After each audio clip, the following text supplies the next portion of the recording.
साथ साथ इस वक्त मैं ये भी कहूंगा कि मोहतरम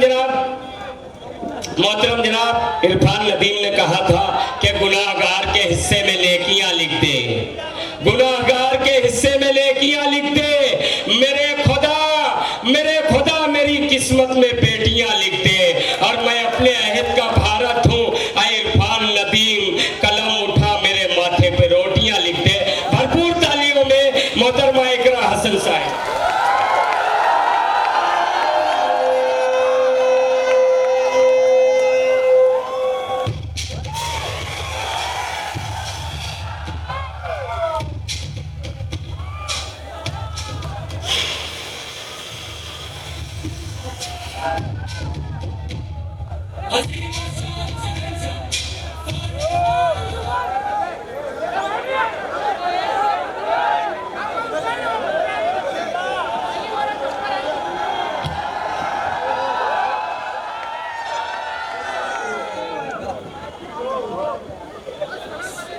मालेगांव की गयूर आवाम, मेरे बड़े बुजुर्ग भाई, मेरी माएँ बहनें, आप सभी को अस्सलाम वालेकुम, नमस्कार।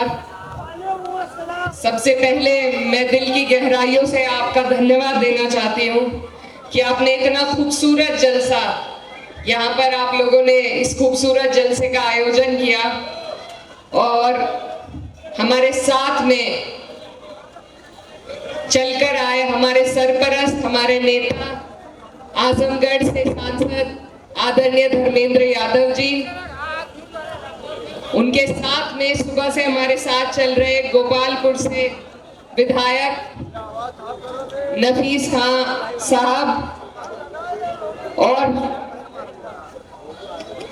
समाजवादी पार्टी के सभी मजबूत कार्यकर्ता और नेतागण जो मंच पर उपस्थित हैं, मैं आप सभी का भी दिल की गहराइयों से धन्यवाद देना चाहती हूँ।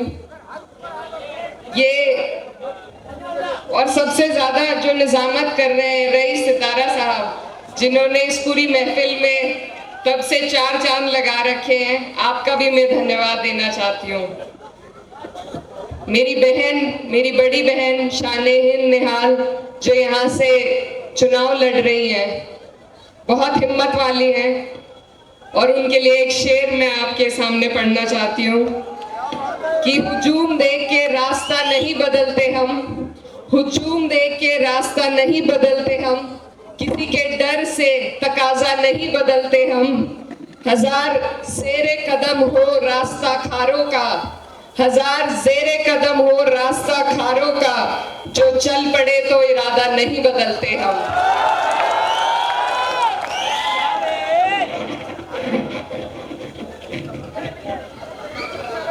अब से लगभग 1 महीना पहले हम हमारे नेता आदरणीय अखिलेश यादव जी के साथ आपके प्यारे से शहर में हमें आने का मौका मिला था और जितनी बारिश उस दिन थी उतना ही प्यार आप सबने हमें दिया था। हम उस दिन आपका प्यार देखकर हमने ये तय कर लिया था कि हम इंशाअल्लाह मालेगांव तो जीत ही जीत रहे हैं और मालेगांव के सहारे हमारा आना जाना भी यहाँ पर लगा रहेगा। ये बुनकरों का शहर है और मैं जहाँ से आती हूँ वो भी बुनकरों का शहर है। मुझे अपने शहर की खुशबू यहाँ आपके बीच महसूस होती है और मैं उम्मीद करूंगी कि जिस तरीके से मेरे शहर कैराना वालों ने मुझे प्यार दिया, उसी तरह आप अपनी बेटी को यहाँ से निराश नहीं करेंगे बिल्कुल भी।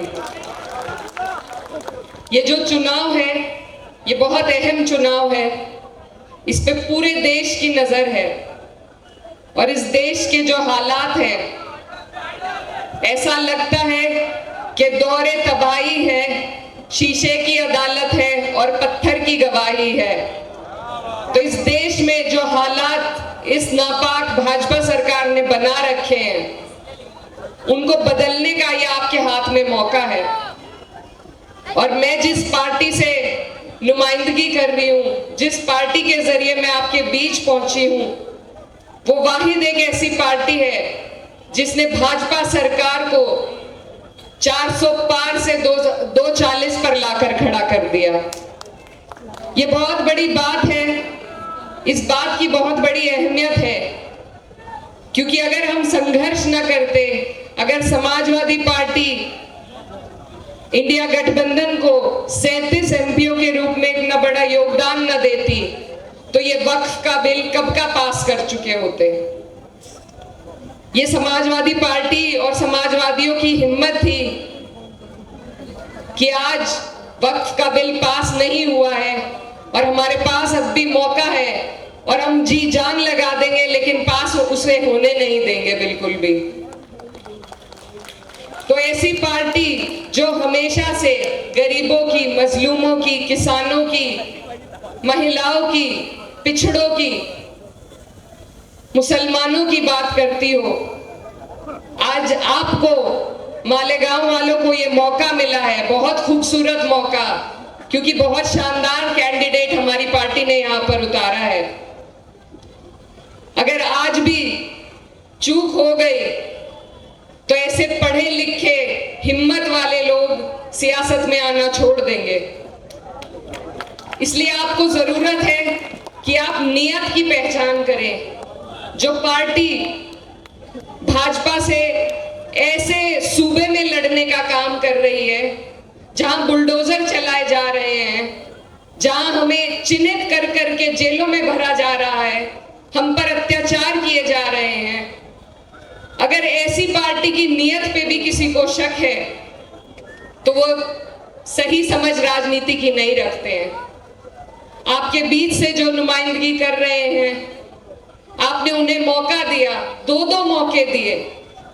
आज मेरी बहन ने हिम्मत करी है और मैं आपसे बस यही वादा लेने आई हूं कि जो प्यार आपने हमें दिखाया है, जो प्यार आप हमेशा हम पर बरसाते हैं, उस प्यार को क्या आप आने वाली 20 तारीख में वोटों में तब्दील करने का काम करेंगे? क्योंकि ये मेरी बहन की हिम्मत है, आपके हर एहतजाज में ये सबसे आगे मिलती हैं, पढ़ी लिखी हैं, महिलाओं के लिए बहुत कुछ करना चाहती हैं। आज हमने कई प्रोग्राम करे, लेकिन जितनी तादाद में आज यहाँ मैं महिलाओं को देख रही हूँ, मैंने और कहीं नहीं देखी। और मैं ये भी कहना चाहती हूँ, हमारे यहाँ उत्तर प्रदेश में 9 सीटों पर चुनाव चल रहा है। हमारे नेता आदरणीय अखिलेश यादव जी ने 9 में से 5 सीटों पर महिलाओं को टिकट दिया है। हम जितनी सीटों में महाराष्ट्र में लड़ रहे हैं, ये सीट मेरे सबसे अजीज है, क्योंकि सिर्फ इसी सीट पे एक महिला चुनाव लड़ रही है हमारी पार्टी से। तो आपके पास मौका है, आप मुझे जितना प्यार देते हैं, आपको आज अपनी बेटी को यहाँ से जिताने का, अपने लिए खड़ा करने का मौका आपको अल्लाह ने दिया है। तो मुझे उम्मीद है कि आप मेरी बहन को यहाँ से बिल्कुल निराश नहीं करेंगे। ये चुनाव एक ऐसी बेईमान सरकार के खिलाफ हम लड़ रहे हैं, जिन्होंने जोड़ तोड़ करके, खरीद फरोख्त करके पहले सरकार बना ली थी। आज हम इंडिया अलायंस का हिस्सा हैं और यकीन के साथ मैं ये कह सकती हूँ, जो और प्रत्याशी लड़ रहे हैं शायद वो ये बात ना कह पाए कि जब मेरी बहन यहाँ से जीतेगी इंशाल्लाह, तो हम महाविकास अघाड़ी की सरकार बनाने में उनका पूरा सहयोग करेंगे और भाजपा को सरकार बनाने से रोकेंगे। तो आपको जरूरत है कि आप नियत पहचाने। आपने बहुत मौके दिए औरों को, इस बार मैं आपसे गुजारिश करने आई हूं, अपनी बहन के लिए आपसे भीख मांगने आई हूं कि आप लोग उसका साथ दें, उसकी हिम्मत बढ़ाएं, उसकी हौसला अफजाई करें, क्योंकि जिनकी वो बेटी है उनकी खिदमतें भी आपके बीच में हैं। अपने पिता की विरासत को आगे बढ़ाने की वो हिम्मत दिखा रही हैं। तो इसमें मेरी आप सबसे यही गुजारिश है कि इस हिम्मत में उनका साथ दें, उनके साथ कंधे से कंधा मिलाकर आप लोग खड़े रहे, क्योंकि जो आपके मुद्दे सबसे अच्छी तरीके से कोई समझ सकता है तो वो आपकी बहन है। और अगर ये एक बार का मौका है, हम सिर्फ एक बार का मौका मांग रहे हैं।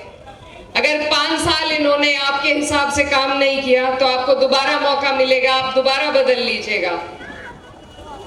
लेकिन इस बार जो प्यार हमें दिख रहा है, मैं नहीं समझती कि ये झूठ हो सकता है।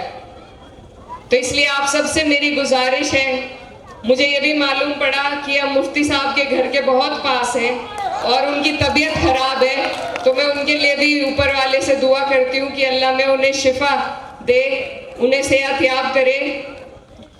लेकिन साथ में ये भी कहना चाहती हूँ कि अब मौका है कि हम युवाओं को, पढ़े लिखे शिक्षित लोगों को और खास तौर पर बेटियों को आगे बढ़ाएं। हम अपनी कथनी को अब करनी में बदलें। ये मौका आज आप लोगों के पास है। तो मैं ज्यादा कुछ ना कहते हुए, मैं बहुत दूर से आपके बीच आई हूँ और खुद को मालेगांव की बेटी मानती हूँ, और बेटी होने के नाते, और यहाँ पर सबसे ज्यादा उत्तर प्रदेश के लोग हैं, अलग अलग जिलों से हमारे उत्तर प्रदेश के लोग यहाँ पर रहते हैं। तो अगर समाजवादियों का हक आप पे नहीं होगा तो किस पे होगा? तो हम बड़े हक के साथ आपसे ये बात मैं कहने आई हूँ। मैं आपकी बेटी हूँ और मैं आपकी दूसरी बेटी के लिए आपके वोट की गुहार लगाने आपके बीच में आई हूँ। मेरी बहन शाने हिंद को आप इतनी हिम्मत दे, इतना हौसला उनका बढ़ाएं कि मालेगांव वालों को दोबारा इकरा को बुलाने की जरूरत ना पड़े, उनकी बेटी उनके लिए वो काम करे। और खास तौर पर मैं अपनी महिलाओं को, जो मेरी माएँ बहनें यहाँ बैठी हुई हैं, उन्हें कहना चाहती हूँ कि आपकी बेटी आपकी बीच की है। ये जितने आपकी परेशानी को समझ सकती है और कोई नहीं समझ सकता। ये अभी से आप अपने दिल में आपके शिक्षा की बात हो, आपको आगे बढ़ाने की बात हो, आपके रोजगार की बात हो, अभी से अपने दिल में लिए बैठी है। तो इतनी साफ नियत, इतनी हिम्मत वाली लड़की को आप लोग इस बार मौका दें, समाजवादियों को यहाँ से जिताने का मौका दें, ताकि हम दोबारा आपके बीच में आ सके और फख्र के साथ कह सके कि मालेगांव वालों ने जो वादा किया था वो झूठा नहीं था। झूठा तो नहीं है आपका वादा। एक बार हाथ उठाकर कह दीजिए, तसल्ली से चले जाए हम यहाँ से, जिताएंगे मेरी बहन को। तो इंशाल्लाह ऐसा ही जलसा हम जीतने के बाद फिर करेंगे। आप लोगों का बहुत बहुत शुक्रिया, धन्यवाद। अस्सलाम वालेकुम।